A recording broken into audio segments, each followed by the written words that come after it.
د خپلواکۍ د 100 لومړنۍ کلیزې نمانځنه.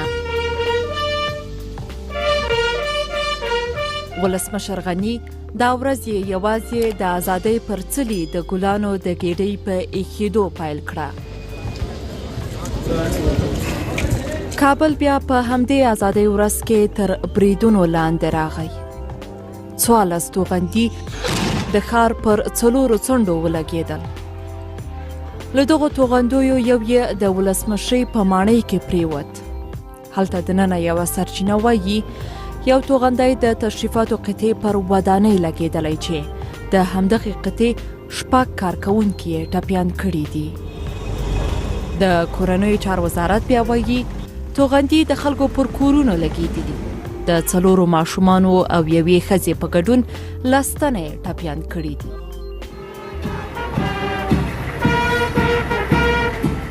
خو د پلازمینې له تاوتریخوالي لرې یو شمېر خلکو په ځینو ولایتونو کې دا ورځ په خوښیو نمانځي. ننګرهار د شاه امان الله خان ژمنۍ پلازمینه، اوس یې پکې مقبره ده. جلال آباد بیا د خپلواکۍ ورځ د شاه امان الله خان مقبرې ته په درناوي پیل کړه. دا ورځ زموږ د تاریخ یو هغه ورځ ده چې په ټوله نړۍ کې موږ یو نمونه یو ولګول یو. دا ورځ باید په ډېرو شاندارو او مراسمو بدول مند چې ځکه چې په ټوله نړۍ کې که موږ وګورو دا ورځ د دوی لپاره هغه سره کرښه ده.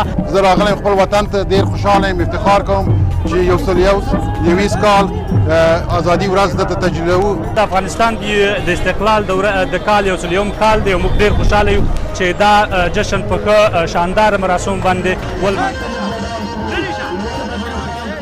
د نورو ولایتونو په خلاف خوستی نجونې هم د آزادۍ جشن نمانځنې لپاره له کورونو وتې دي.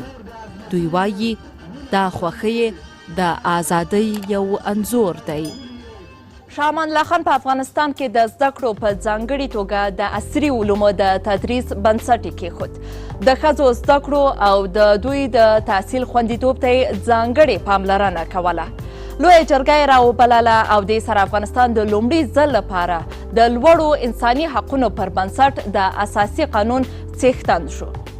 شاه امان الله خان په جلاوطنۍ کې د 1960 کال د اپریل په 25مه د سویس د زوریخ ښار په یوه روغتون کې ساه ورکړه.